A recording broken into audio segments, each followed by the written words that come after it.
Hey, welcome to today's Finding Dad podcast. Today's guest is James Strawser, dear friend of mine, brand new 8-month-old twin girls and a 2-year-old daughter, and his hands are full, to say the least. I wish I knew what James had figured out already in life about my broken father-son relationship. But James, with brand new kids, has a new set of questions, new set of problems, and a new set of desires. I think you're going to be able to learn a lot from him. I know I did. Hope you enjoy it.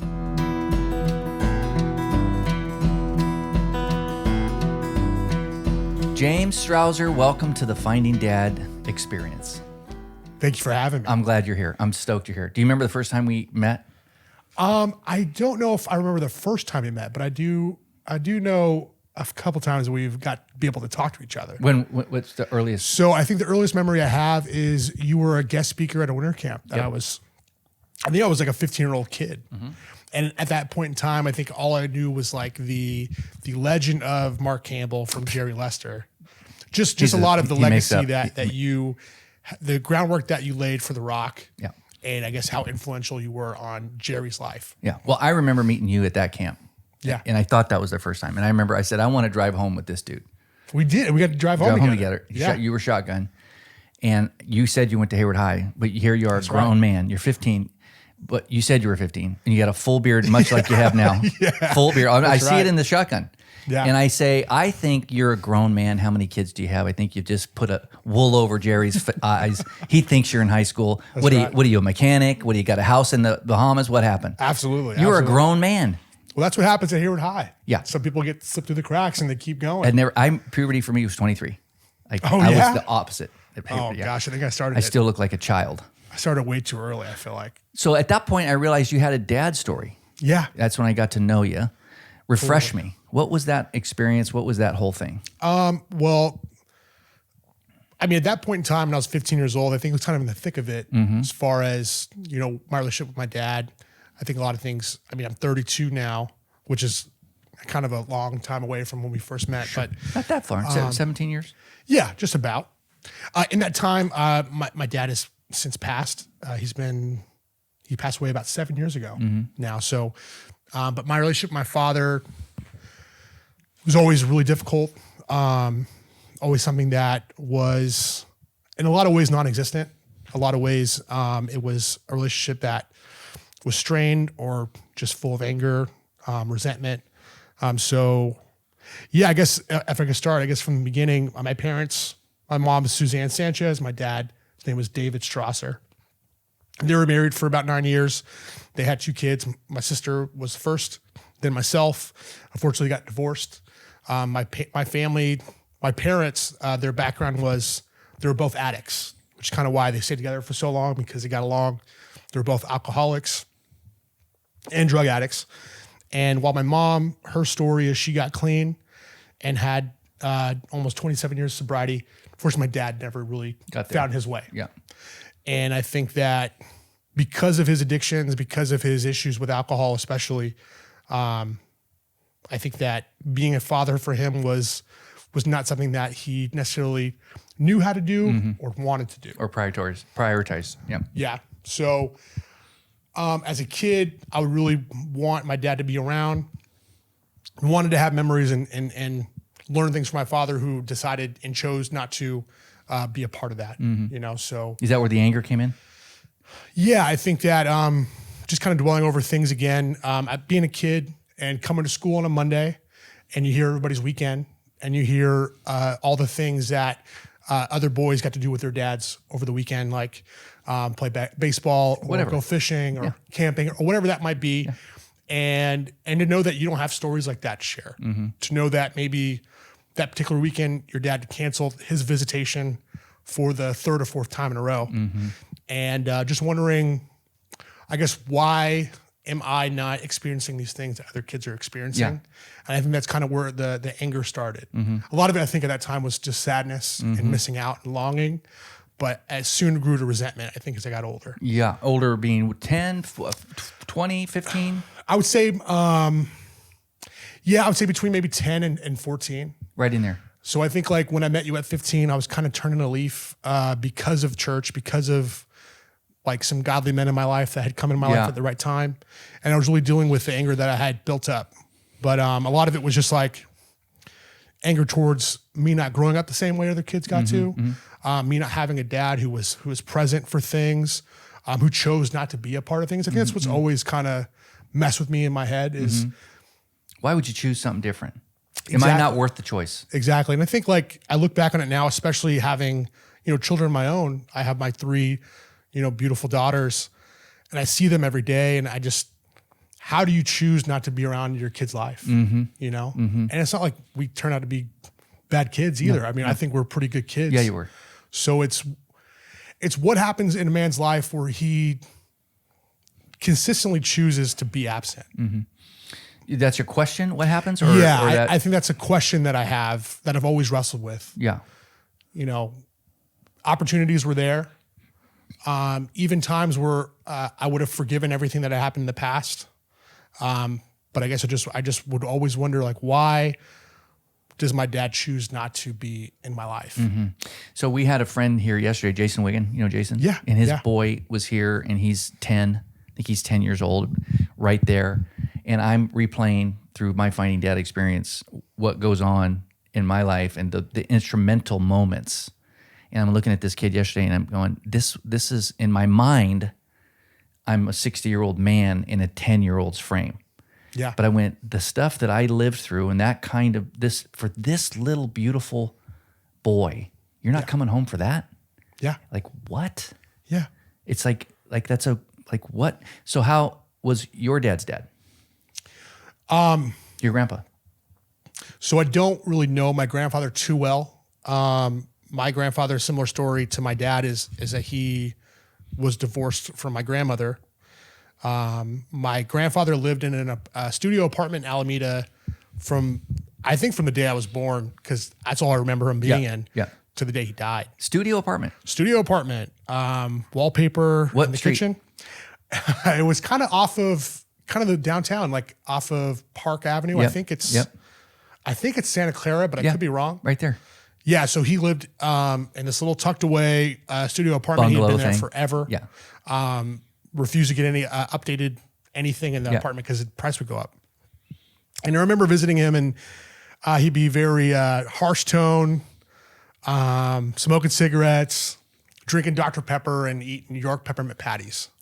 But he lived his life alone, and I always recognized that even as a young kid, that he was very isolated from everybody and everything. He claimed he had a back injury, which prevented him from going outside or interacting with anybody. And I remember talking to my mom about how he might have been, and how he was like cheating on my grandmother, which was why they got divorced.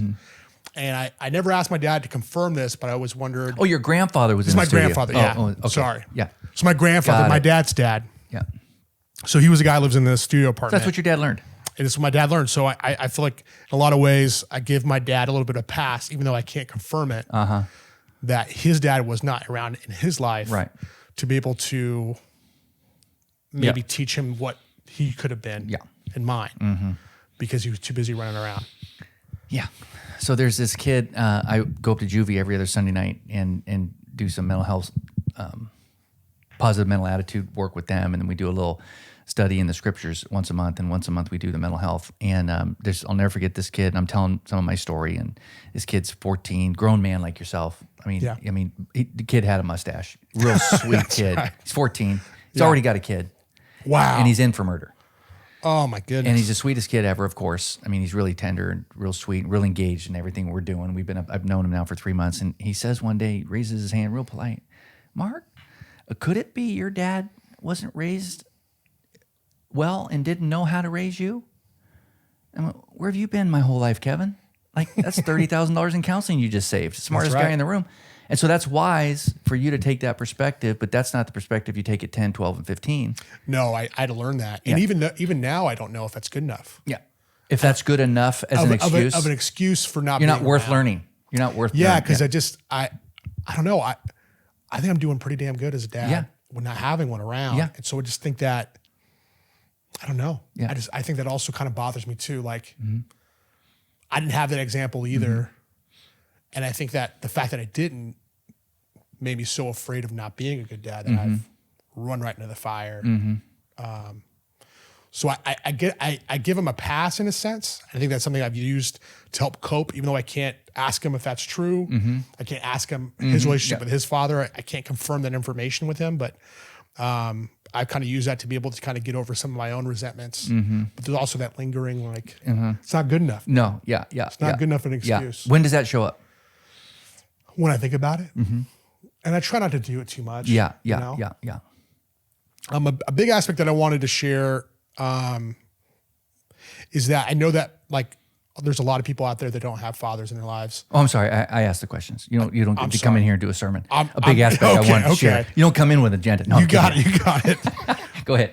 But I guess like at being the age I am now and being the position of life I am now, I think my father not being around in my life defined who I was for a very long time. Defined who you were. Defined who I was and who I wasn't, and defined the struggles that I had, and I think that there was a point in my life where I would kind of blame the fact that my dad was around in any sort of character flaws or bad moments. You would leverage that to your benefit.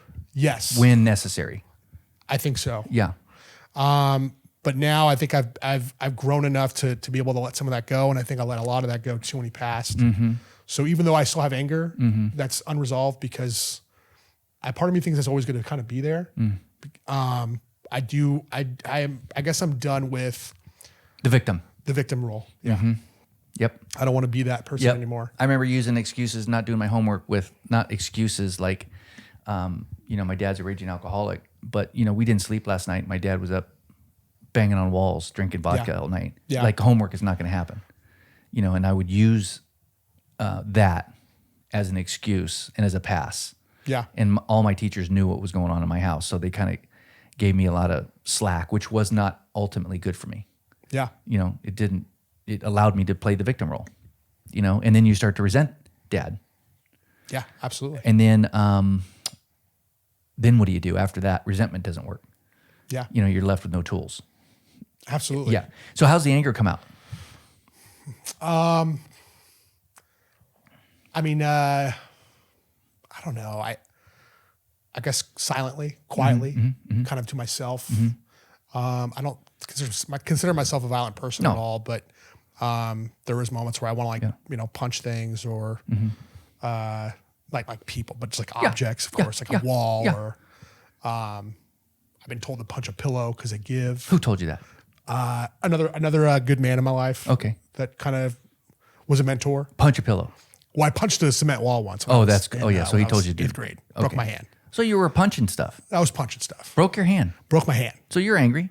So yeah. Here's the thing. I've never seen you not funny. Well, I think that's something that I try to stay in that lane more than the anger part. I'd rather just kind of be angry by myself, get over it, and then try to just be light. So do you think, is it possible, because I've discovered that we all adopt survival tools to get us through, I'm going to call it trauma, and the anger and the loss of dad, and like Monday morning, what happened? What am I not worth a catch in the street? Yeah. Like what? We adopt these survival skills, and I lent myself towards providing, working, busy, rainmaker. You're going to like me because I'm going to perform for you. Yeah. And then I went to comedy. If I can't seize the room academically. Yeah. Because I'm not doing my homework ever. But I can seize it through humor. And that was an affirmation that I wanted from my dad. I got from the room. Yeah.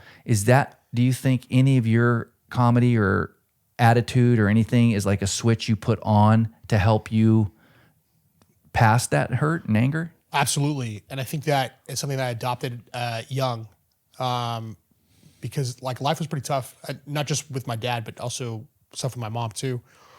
And there was a lot of it was bad times. You just talked about your life and growing up too. There's a lot of difficult moments. And I found myself trying to be the one who lets out the air in the room by saying a joke or saying something dumb. Yeah, get the pressure off. Or making a silly face. Yeah. And I noticed that got a good reaction. And similar to you, it's a way of getting affirmation, attention, being liked, That a boy. having a place in the group. Yep. That I didn't really have. Glad you're here. Glad you're here. Come back. Yeah. And I think that I struggle too, even today with abandonment. My dad not being around in my life, me questioning things, why my dad wouldn't want to be in my life. I do feel like I'm expendable sometimes. And that's something that, like mentally work through. But I feel like everybody is just, I don't know, waiting to hear or waiting for me to do something wrong, or if I don't say the right joke, if I don't say the right sentence, people are going to bounce on my life.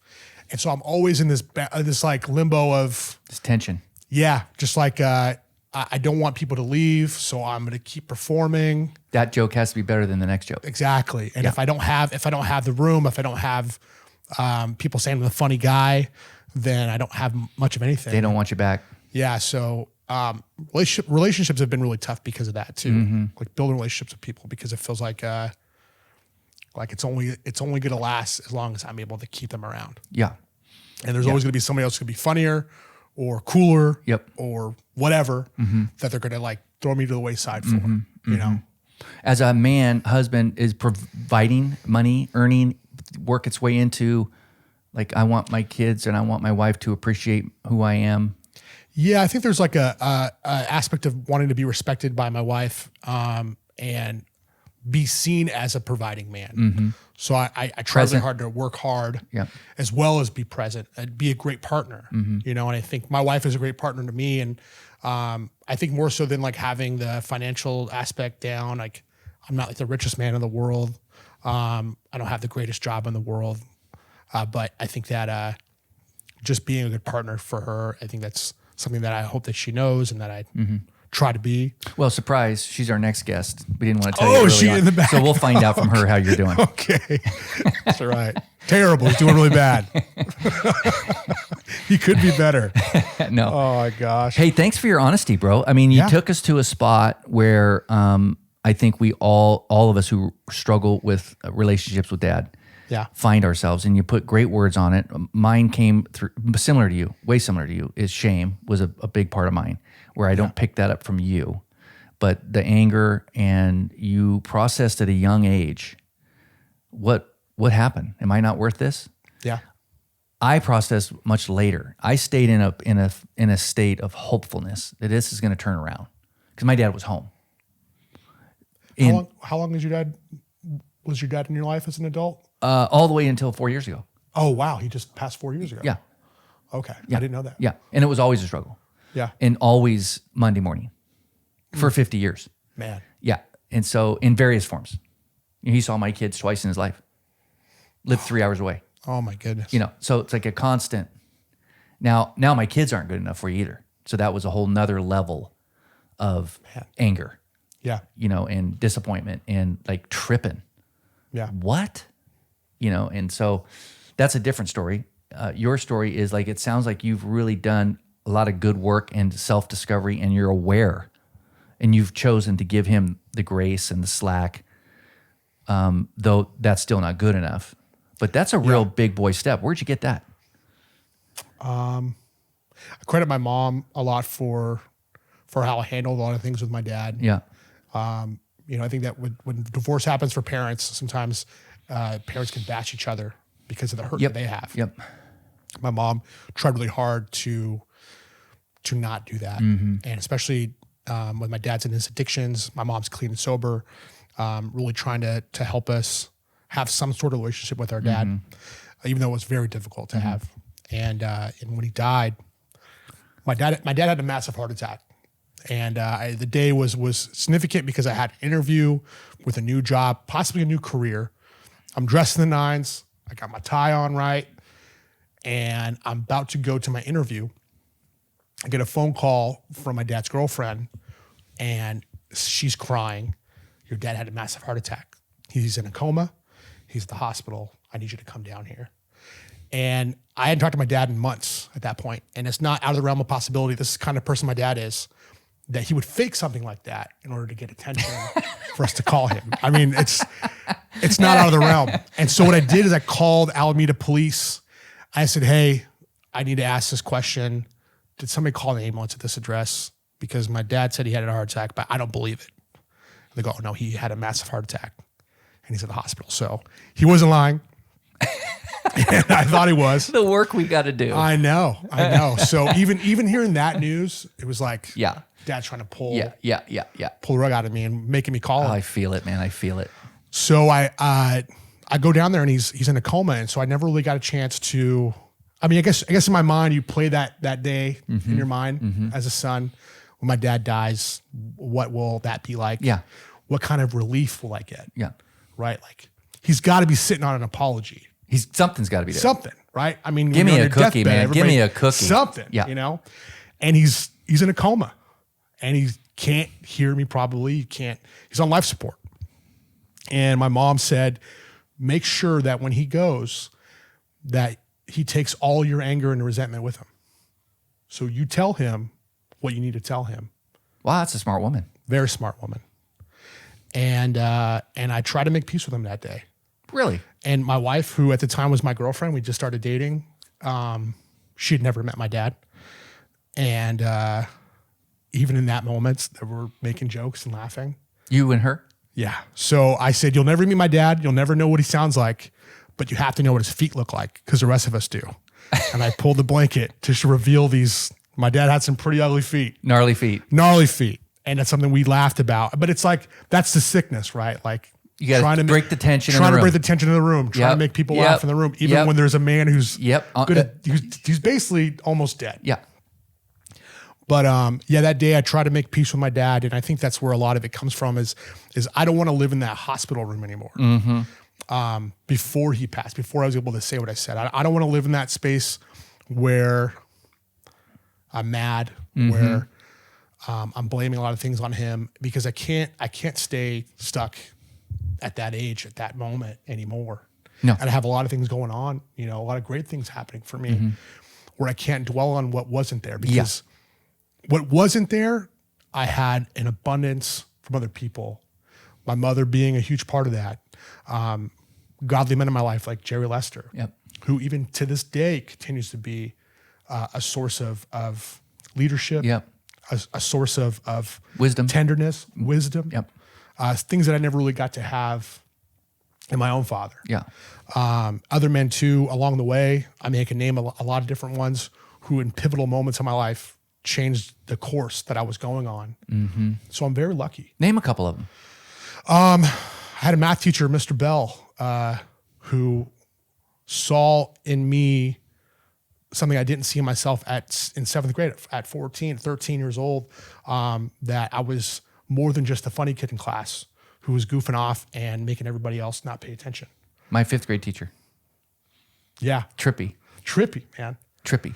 And he made me stay after school every day to kind of be tutored, but he used those moments, those hours to tell you how you were. To pour into me. And to remind you who you were, what you had. Yeah. Name another one. Steve Castaneda. Yep. You know the Castaneda family. Great man. Great man. And an example of a loving father that I never got to see. How do you love your wife well? How do you love your kids well? How do you be the funny guy and also maintain everything? Work your ass off. And that was Steve Castaneda. And he continues to be that for me today. A small person in my life, my mom's ex-boyfriend, this guy, Kevin Griggs, 14 years old, talked to me like a man.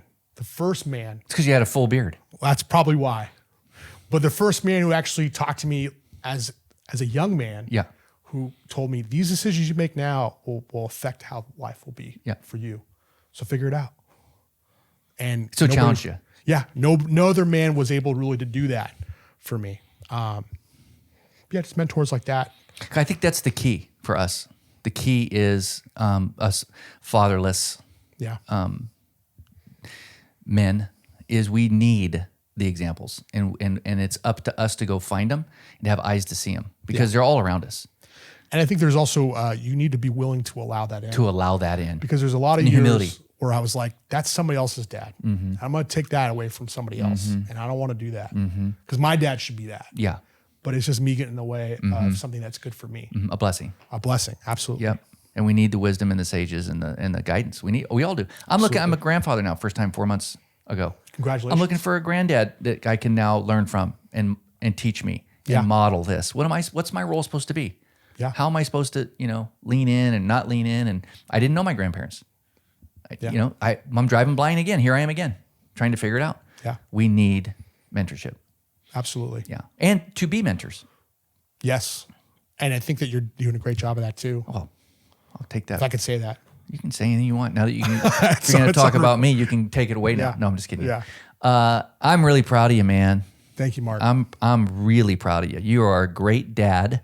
Thank you. Clearly, a great son. Yeah. I mean, to give your dad that kind of a pass and to look through that prism of wisdom. And God bless your mom. Yeah. So you told your dad everything.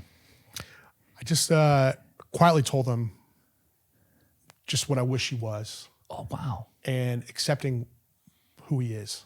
You said that. Mm-hmm. How'd that feel? I mean, thinking about it now, it felt a couple different things. I don't know if it felt good. I don't know if it felt like a release. Yeah. Closure? It felt hard. I want to say it was closure. Yeah. But I also think that even though words are spoken out, it doesn't necessarily make the hurt go away. Right. But like I said, I have to believe that I had to move on from that moment, that there was some sort of closure for those words that I was speaking. And I know we talked about like last words. I don't remember what my dad said to me last. Yeah. But I do know the words that I was able to share with him. And I think that it's almost a gift that I was able to do it that way. For sure. For sure. Because I don't have to play the game now of what my dad said or didn't say. Right. And his final out. It's another thing he doesn't have me captive in. Exactly. Right. Exactly. Any tears? Yeah, absolutely. Yeah. Absolutely. Good for you. There or later? Both. Okay. And even before. Okay. I think that as much anger as I had from my father, I still wanted him around. Mm-hmm. And I think that, I was always ready to let him in. Yeah, always. And I was always looking for moments, for pivotal moments that could open that door, and they just didn't happen. I think that's almost harder. It is extremely hard. Yeah, because you're always hopeful. And you're Yeah. looking around every corner and every opportunity and every, it's like it's right there. There's a And power. you have to protect yourself. Yeah. I mean, there was a lot of like understanding that I have to know that the expectation here has to be zero, because he's proven to not take these invitations. Even as a young kid, he just didn't want to be around. So you can't give another invitation expecting him to answer to it, because he probably He's won't. just not. Yeah. And that was just his lot. That was just what he wanted to do. Your sister, how's she? She is good. I mean, I think we both are affected by my dad in different ways. Yeah. And you have each also other. similar ways, but we have each other. Yeah. And that's something, my mom passed away this past March. Oh, I'm sorry. Thank you. It's been a really challenging year. Yeah. She passed away of cancer. Oh, wow. Really fast. And so even that, we've been dealing with my mom being gone, and a little bit too, like my dad also being passed for a couple of years now. And, but we've just shared with each other, we have each other. Yep. And if anything, we were left, we have a great relationship with each other. That's also something that kind of was brought out because my dad not being around. I learned how to be a protector Of her. of her. Yeah. And I think I'm able to do that now with my wife, with my kids, with my family now. But I learned that because I feel like my sister needed somebody to have her back, even though I'm a little brother.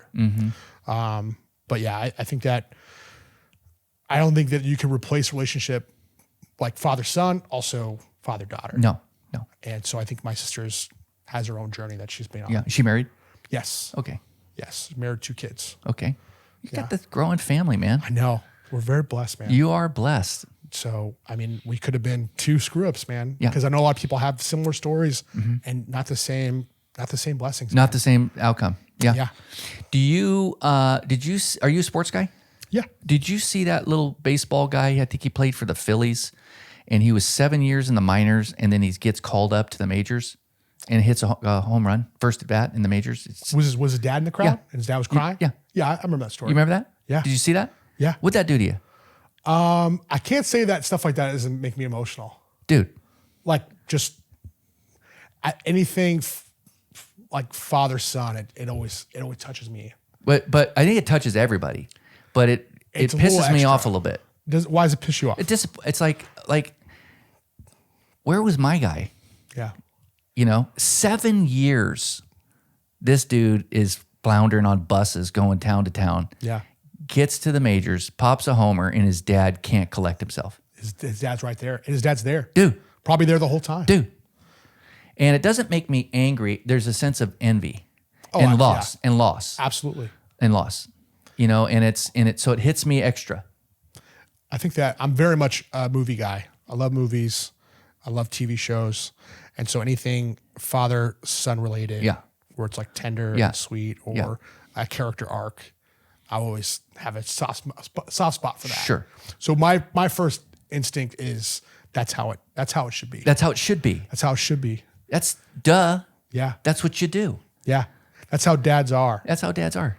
And I hopefully I could be that one day. See, and I'm thinking, what's the kid thinking? I You bet know what the I'm kid saying? doesn't even realize. I bet there's a lot of kids out there that don't understand the weight of that kind of support. It's just dad being embarrassing. I don't It's know. dad Let's embarrassing fantasize me. for a little bit here. What do you think? He's rounding third. He don't look up and lock eyes with dad. I think he does, but I part of me It's just feels part like, of his DNA. just like Duh. Oh, this always dad's happens. always here. Always crying. Because it's not like I bet dad's always at every Yeah. game. Yeah. Has been at every game. Yeah.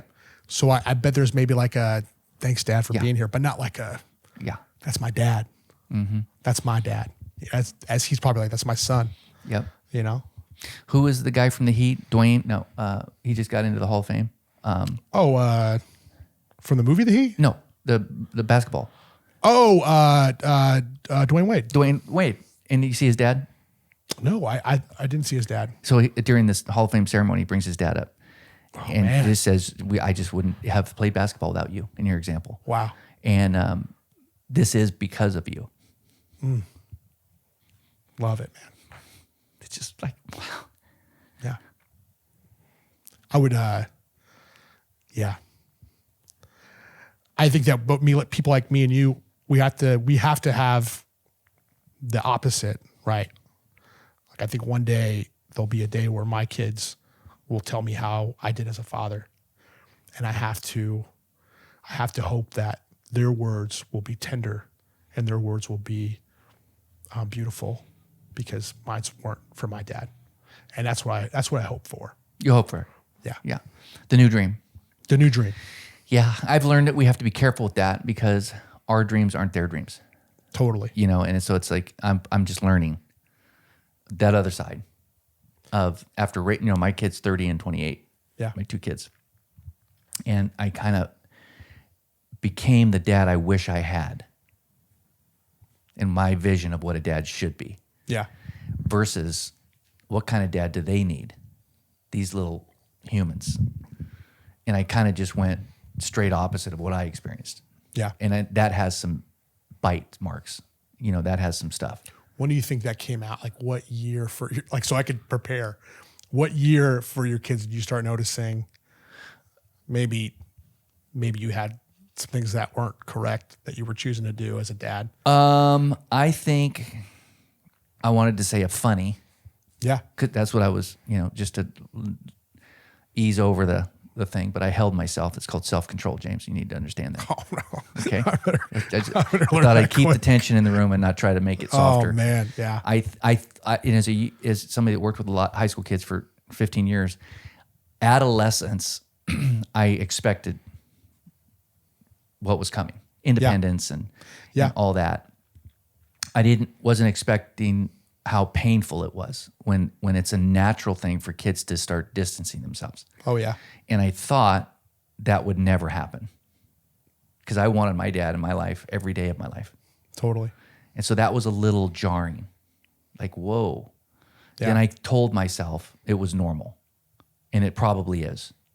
But it don't feel normal. And so I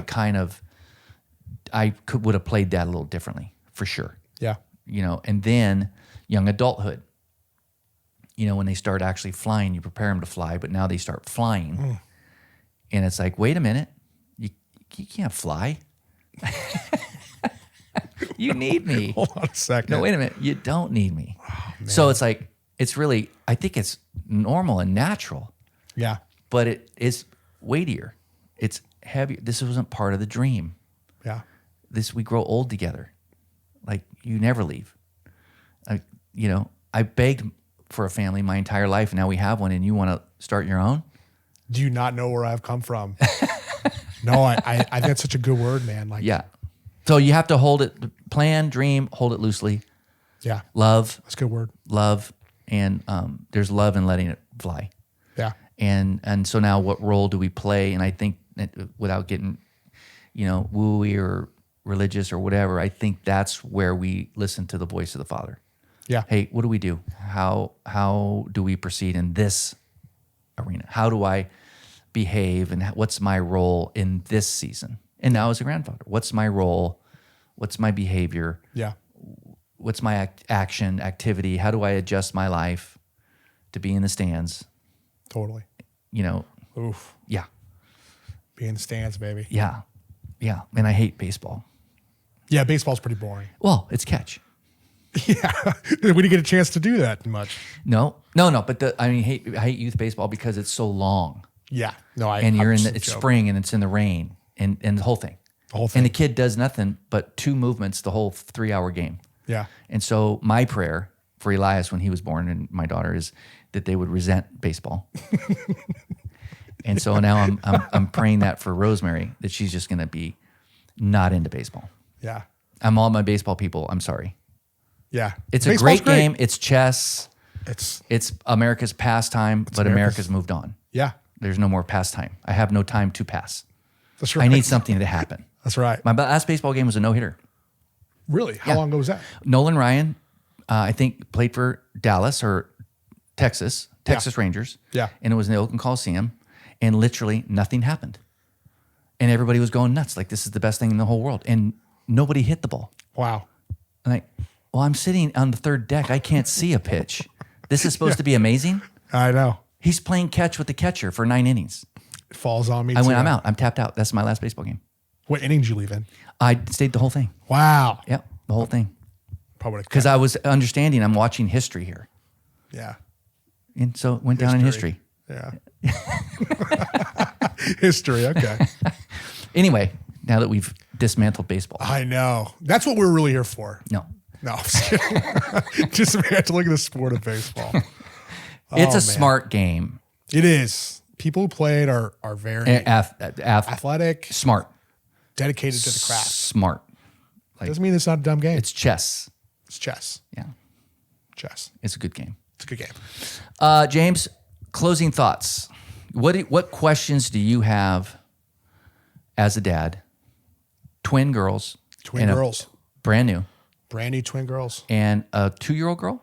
Yeah. My daughter's 2. And a wife, lovely. The future's ahead. What kind of things are going through your head now as a young dad? Well, I think that you touched on something I haven't really given a lot of thought, and that's creating myself or the expectations of what I think a dad should be, and projecting that on my kids as if that's exactly what they need because that's what I wanted. I think it's a great word because I'm kind of going off of nothing. Yeah, we're driving blind is what I call it. Driving blind, baby. Yep, so Braille. I that's something that's good to remember because I don't want to be. I don't know. I don't want to be overbearing. I don't want to be too much. At the bare minimum, I just want to love my kids. I want them to always know. If there's anything they could know for sure is that Dad loved us. Because the opposite is I don't know. I don't know my dad did. Dad loved us. Dad knows us. But I think that there's like day-to-day situations in life, being a husband, being a father of little ones. And I just wished I had a man who had been there that I could be like, hey, yo, Pops. That's what I just wish I had Yeah. just the back and forth. I think there's nothing more than what you just said. To love them and be present. Yeah. And in love, we have eyes to see. And we start to pick up what they need because we love them and we're there. Yeah. With those two things, and what I'm seeing at 60, what I've seen, some things go south and some things go well in all kinds of families. It's the guys that are there and the love that's the day to day. Yeah. There is no day to day. I want to love you and be present. Absolutely. And the world's taking us, the culture, the speed is taking us out of being present. Yeah. That's an assault.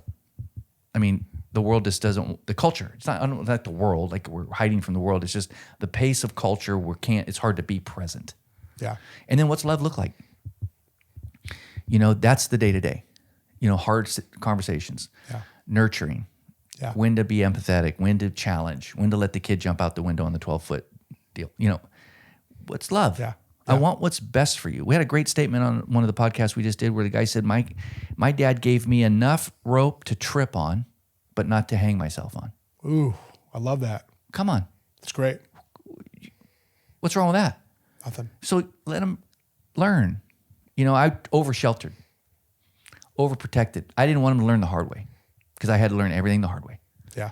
And I think there's a real gift in letting our kids learn the hard way. Some things. Some things, yeah. And not danger, putting them in danger, totally. but figure some stuff out. We don't have to figure everything out. Because I so wanted my dad to tell me what to do, help be there, figure it out with me, walk with me, help me. Yeah. That I did that for them versus here's some things to think about. Yeah. I'm sure you're going to figure it out. Yeah. And I'm here if you can't. You know? And that's that rope. And I didn't give him rope because I loved him. Yeah. And just wanted to be there all the time. So I don't know if that helps or whatever, but that's what I'm learning. Great. That's great. I think, you know, I feel like you said, like you're looking for a grandfather to bounce some ideas off of. Yeah. I'm always looking for, not always looking, but I welcome advice from other fathers. I welcome direction. Well, that's because who you are today. You've always been a learner. Yeah. From 15 years old, shotgun on the beard. Just got to pull that wisdom from You're somewhere. asking me questions I don't know if you remember that, all the way home. You're asking. I just feel like that weekend was it was a big weekend for me. And it was the way back down, not the way up. Yeah. And I just think that a lot of things that you said stuck in my brain. And I guess I was wondering how a guy like you who had a similar story like me is where you are without being just, you know, the other way. And I was so curious of that because I thought there's no way out of this. Right. You know, If you get out, it's repetitive. We do what we've seen. We do and repeat what we've learned. Yeah. And I call it breaking generational patterns. And breaking the chain is one thing. You've broken the chain. Yeah. Building the chain is another. A lot of guys just stop with breaking the chain. At least I'm not like my dad. Yeah. And I did that wrongly for like 15 years. As hard as it is, it's way better than what I had. Yeah. Versus, okay, we're going to really get strategic and lay out some things for the family as we build this new legacy together. I thought I had to build a legacy for me. And that's back to isolation and back to not present. Yeah. This is the way I think we should go because I wasn't raised versus family. I think this is strong. This is mature. How do you think we should navigate this? What's wrong with asking for their input? Everything. Come on, man. I think it's just stubbornness. Stubborn. I'm just stubborn. I'll figure it out because we drive I had blind to. our 'Cause I had whole life. We've been raising ourselves. You can't let anybody know that you don't know what you're doing. No, dude, it's weak sauce. It's weak sauce, man. But that's the key. You know, my father-in-law is a financial advisor. Very good brain for the finances. Yeah. And I have been meaning to talk to him for 8 years, but I can't do it because I don't want him to know that I don't know stuff about finances. Yeah. Even though he totally knows. He knows. But I married his daughter. Yeah. And there's a part of me that's just stubborn. I just don't want to learn from him. You know? I probably learned a lot of good stuff. Why don't you? Because I'm in my own way, man. Because I'm too worried about what he thinks about me, even though I know he loves me. Yeah. I know he loves me. Yeah. Good father-in-law. Good father-in-law. Great man.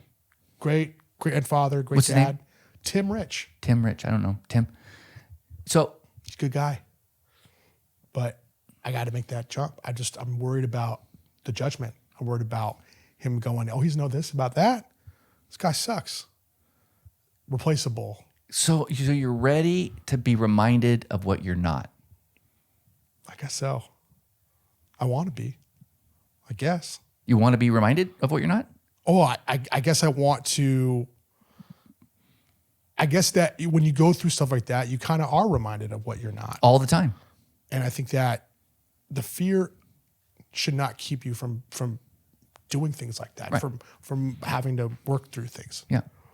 There's a great quote in the Alchemist book. Alchemist says that the only thing that keeps a man from living his dream is the fear of failure. That's the only thing. And so you've dreamt of having financial security for your wife and kids. Yeah. And so your fear is holding you back in that situation, Yeah. right? Well, I think there's some of it too, of I don't want to seem like less of a man than that man, Yep. who's my father-in-law. Yep. Because again, I'm playing the part sometimes, I feel like. This whole manhood thing, You're playing. I feel like I'm just kind of like flying blind. And I don't want anybody to know that I am, Yeah. even though Yeah. it's not a secret that my dad Yeah. wasn't around. You know what the worst thing you could have been at Hayward High in 1980? What? The worst thing? A wannabe. Ooh, yeah. It's still bad. I think it's still bad now. That's the worst. That Yeah. was the worst. You know, and I was like there was not a lot of white people there, and I wanted to be Mexican. Yeah. I mean the Mexican guys. Oh, come man. on, man, with the whole creased jeans and the whole thing was The whole happening. look was good. Was good, and I tried to play that wannabe for a short time, and then I find myself in marriage, the wannabe, pretending Yeah. to be this thing that I think is right and good for people, but it's not really authentic. And so I'm going to challenge you because you're my friend, and you tell Tim, I met this old white dude, 60, old man, known him for a while, and he says I need to ask you some things on finance. Yeah. Just tell him that. Blame me. Well, I'll tell him. Tell him. I'm challenging you. I'm going to call you next know. week and see if you called Tim. I'm serious. Jeez.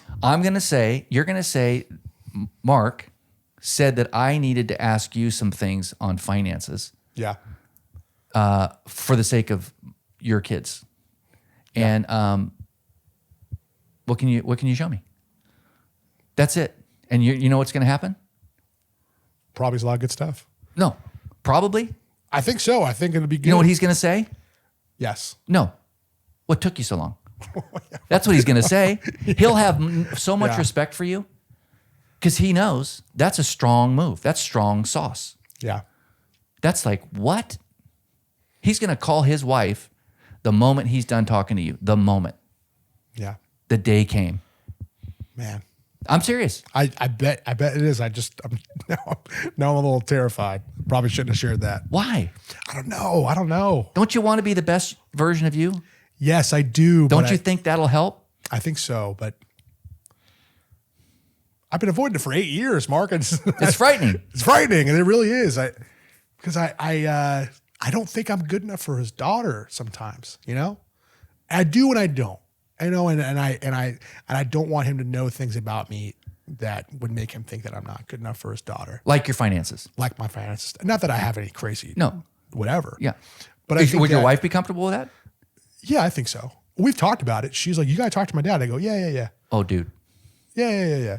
I gave you a week. I'm giving you 3 days now. Because the wife already said you should talk to my my dad. wife, because she is. I'm saving you from a conversation in 20 years. You should have talked to my dad. I know. I'm saving your ass right here. But don't you feel like there's like, as a man, there's like finances are tough to talk about with your wife? I think everything's tough to talk about with your wife. Kind of tough. Yeah.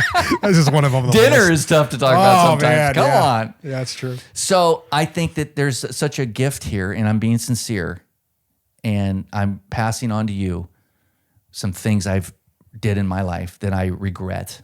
That being one of them is not having hard conversations with men who love me, Yeah. being fearful, because that's what we learned. Fear. I'm not going to measure up to his expectation of a son-in-law, Yeah. right? Yeah. So the vision is in a decade from now, you taking them out to a nice vacation and splitting the bill because of the help this man's going to give you. Yeah. Footing the bill, not splitting it. We take you I guys to think footing the Hawaii. bill would be nice. Yeah. Yeah. Thank you for your look at what happened. Yeah. And that ghost and that monster is now gone. There's no, you talked about taking the pressure out of the room. Yeah. Once you say that, that's over. The fear is the monster in the room. Yeah. Just punch that monster in the face and ask that dude. Yeah, you're right. And say that Mark wants to learn from you, James. So I'm going to call James and say, what's Tim saying? Because I need some cheddar, man. I need some sound. man. I don't have that, dude. But you know the stocks, you get some stocks, Mark. That's what he told me. That's what he told you? no, that's probably what he's gonna well, No. there's probably part of that. He's gonna set you up. Yeah. It's gonna be why do you have to do everything? I feel like I'm in the state of proving my worth as a man sometimes. Like, and that's probably the approval of my father, right? Yeah. The approval that I'll never know if I had, probably didn't have. Yeah. But I'm shouldering this trying to make people believe that I got it all together. And sometimes it's hard to let that guard down. Sure. Show that I'm all the time it's hard. Yeah. I'm telling you, man. But I think it's the most powerful thing we can do. And that's the shame. You haven't even mentioned shame. I haven't. I mean, you said it. I was like, well, yep, that checks out too. That's in my life. The main taproot of a tree of my life is shame, because I was ashamed of my family's income, their status, my dad, the whole thing. Shamed of my weekend when I go to school on Monday. I'm ashamed of not being able to do my homework. I'm ashamed. Like, shame is the deal. So I get it. Yeah. But the remedy for shame is to own it and punch it. Like, do something scary. Yeah. Bad behavior is guilt. So you don't have guilt. You haven't had bad behavior. Shame is identity. What are you ashamed of? Your money has nothing to do with your identity. Yeah. There's no shame. And you haven't done anything wrong financially. You're not coming with like gambling debt. No. Yeah. So I just don't know. Who told you had to know everything? Especially something that complicated. Nobody. Yeah, it is pretty complicated. When you take it apart like that, like a musical note, what are you afraid of? Well, I think it's like I don't know, like